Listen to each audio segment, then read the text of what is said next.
Yes, good morning students. We have seen the post-fertilization event where the zygote divided, that is they cleaved themselves to form 2 cell, 4, 8, 16 and to the 32 cell stage, which we called it as blastocyst. In the next event, these blastocysts got implanted into the uterine valve and we called it as implantation. Right?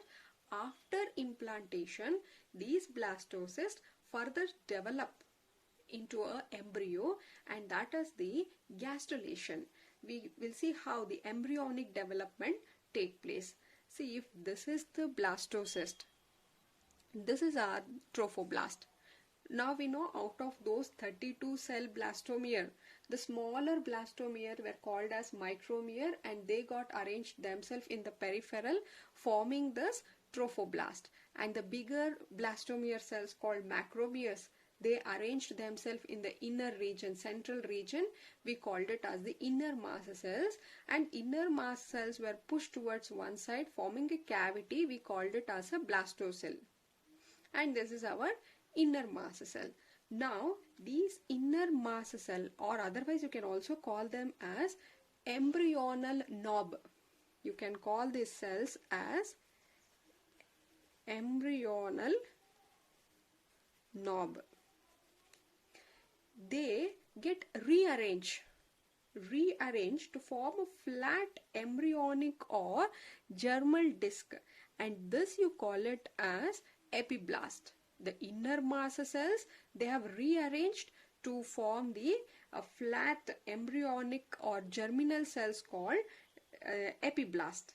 The epiblast further they will divide into two. They divide into a large columnar cell. You can see here they divide. Initially the epiblast will divide into a large columnar cells, and below you can find a cuboidal cells.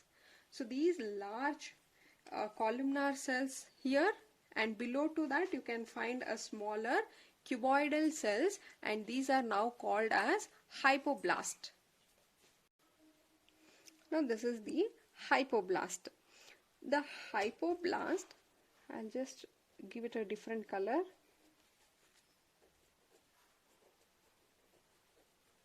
These are the cuboidal cells which forms the hypoblast. Now this hypoblaster, further they start division like this.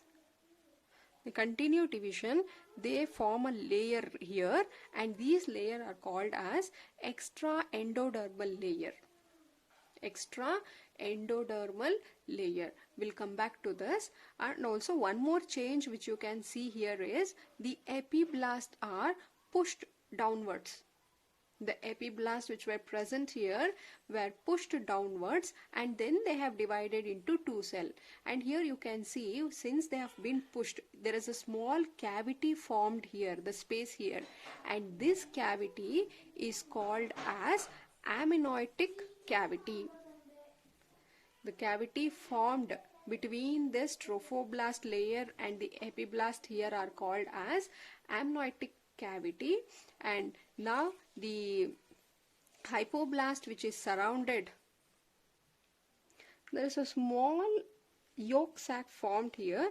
Usually the yolk sac formed is very less in case of human, because we know that the nourishment will be given by the mother. Therefore there is a growing embryo, it doesn't need much nourishment from this yolk sac. Since as soon as the embryo developed, it creates a placenta and nourishment will be taken from the mother. Initially it needs that nutrition which is taken from this yolk sac present. Clear? And now it is these epiblast which are seen here. These are the source of all the germ layer in the embryo. We know that in case of humans are triploblast in nature. Therefore they form 3 germ layers. And those 3 germ layers are formed from this epiblast. The first germ layer which is formed are the mesoderm. It is the endoderm. Endoderm. Then it is the second formed is the mesoderm, and then it is the ectoderm. The first formed germ layer are the endoderm, which is present inner one. Middle is the second formed germ layer called mesoderm, and the outermost is the ectodermal region. Now we have three germ layer which are derived from this epiblast, and all the organs which are there, they are all been originated or differentiated from these three germ layer. Like ectoderm, if you take ectoderm here, the urinary bladder, lungs, trachea, tongue, thymus, all this are derived from this ectodermal region. Mesodermal mainly give rises to the alimentary canal. So muscular tissue, then it's a connective tissue, kidney, gonads, all that has been derived from the mesodermal layer. And finally it is the endodermal region where you can find this tongue, lungs, bladder, gills. Yes, I'll write here. Ectodermal, it gives rises to nerve, skin, etc. And meso, mainly it is the muscle, heart, kidney, etc. are derived from the mesodermal. Endodermal is the digestive system, that is the alimentary canal, are derived from the endodermal region. Clear?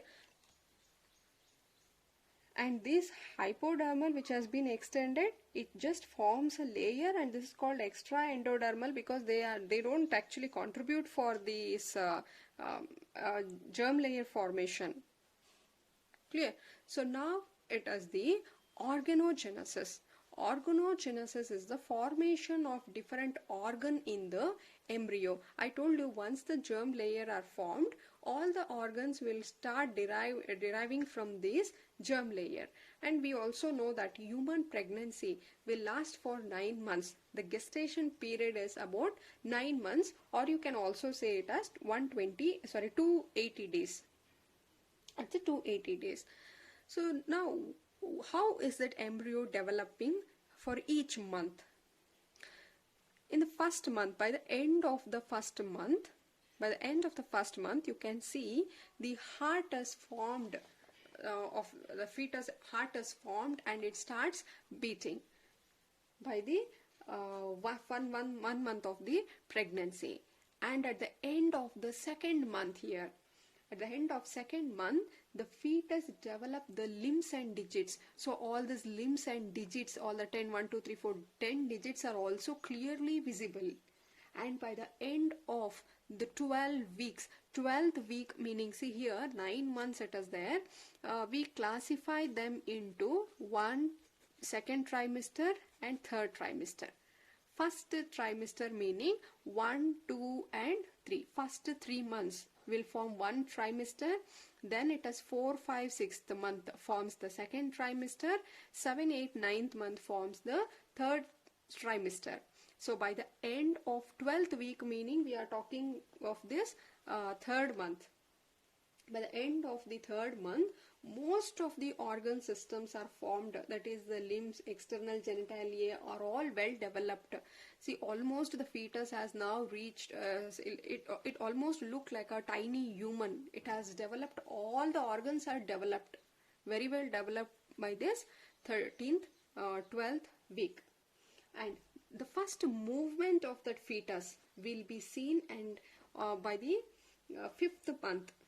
And also you can see the hair is absorbed, presence of hair on the head are all seen at this period.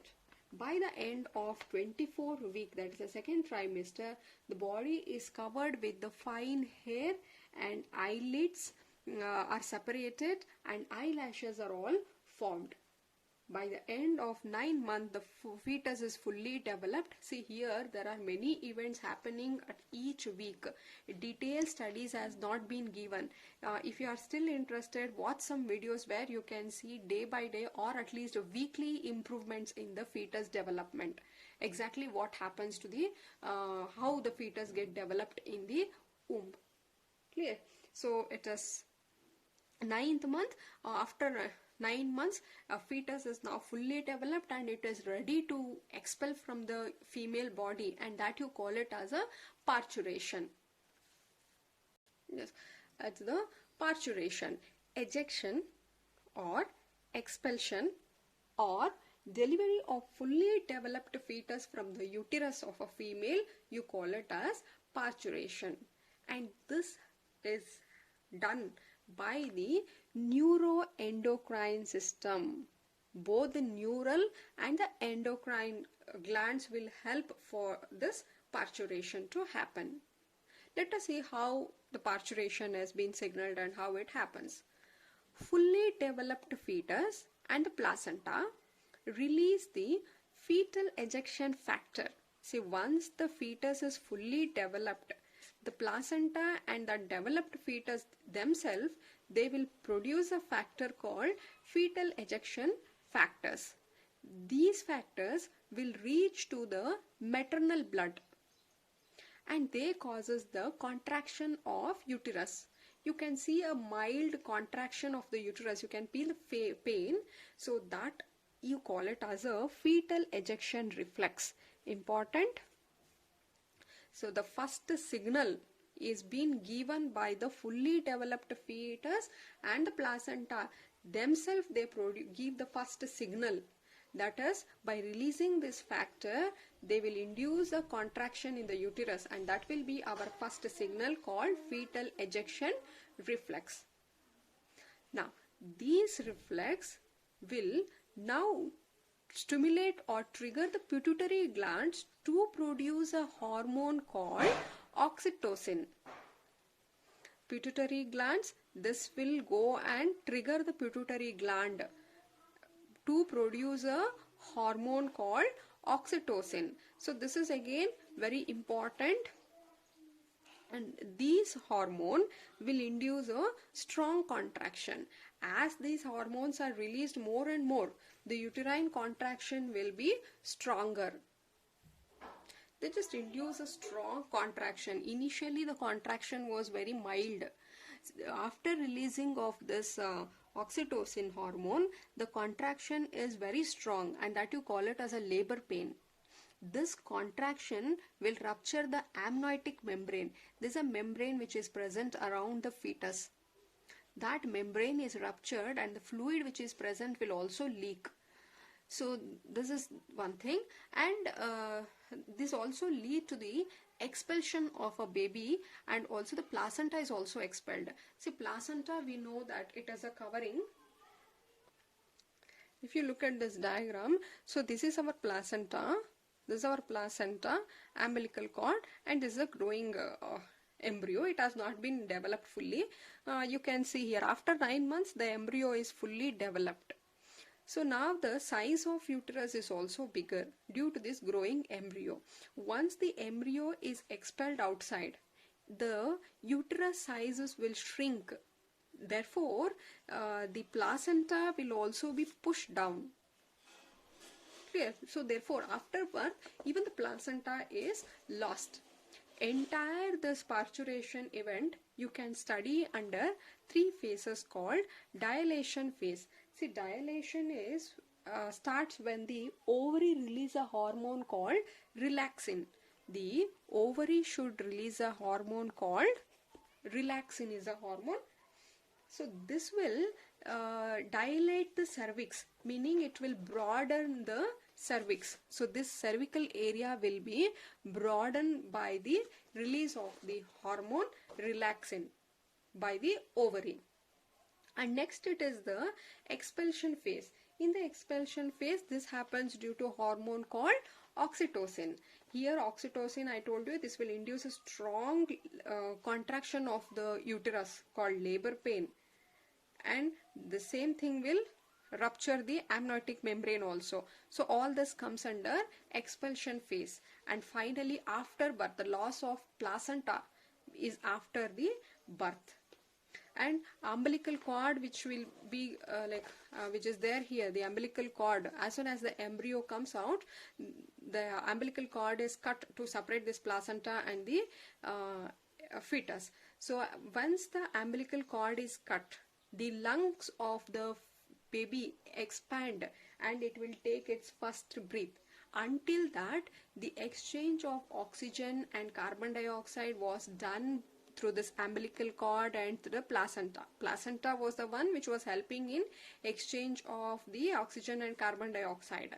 Once the umbilical cord is cut, the baby start taking its breath by its own. So that will be the first breath of the baby. If you have seen, as soon as the delivery is happening, the baby cry because the lungs expand, it is inhaling the oxygen. If it doesn't cry, the sufficient oxygen supply is not happening and it might result in mental retardation or other disorders. Clear? So this is all about the parturition. After parturition, it is the last event called lactation. Since human belongs to the mammals, they nourish their younger ones, and it is called lactation, the process of milk production in the mammary glands. See, the mammary glands we have already discussed. The mammary glands of the female more differentiated, they get more differentiated during pregnancy. So mammary glands, they start producing the milk towards the end of pregnancy. Already they are getting prepared. So as soon as the baby has taken birth, the mammary glands start producing the milk, and that process you call it as lactation. It's called lactation. And the initial milk which is formed, the milk produced during initial days of lactation, these are yellowish in color, so those are called as colostrum. Usually there is a belief that these initial milk will be taken out and it is not given to the baby, but it is a wrong concept. So the milk produced initially during initial days of lactation is very important, because these colostrum are rich in antibody called IgA. Now you know what is the role of antibodies. If you are aware of the term called immunity, each of us have the immunity, that is the ability to fight against the foreign agent. But the newborn baby lack this immunity. It needs some time for developing its own immunity, that is called active immunity. Therefore, to compensate that, the IgA will act as a passive antibody. They will give the passive immunity to the fetus. But the content of the milk, it will have almost the same concentration of protein, lactose as of other milk, but there is no fat in it. Clear? So the lactation, what is lactation? And also they can ask you for this colostrum. Clear? There's a slightly yellow in color but rich in calories and antibodies called IgA antibody. This will provide a passive immunity to the child. This is about the lactation. And finally we have left out with one concept, that is sex determination in human, and also a few exercise problems. So we'll take up that in the next video. With this, we will complete post-fertilization event and also our entire sexual event. Here we have seen how the gametes were formed and how these gametes were transformed. Insemination process, fusion, then it is the development from zygote to blastocyst, then blastocyst got implanted into the uterine valve. In the uterine valve itself, the embryo started developing, that is called gestation, and once fully embryo is developed, it has been delivered out, that is called as parturition, and there is a lactation as well. Hope I am clear with this. Next video we will take up a sex determination. It is only a 5-10 minutes. Sex determination and the exercise in the NCERT book. Thank you.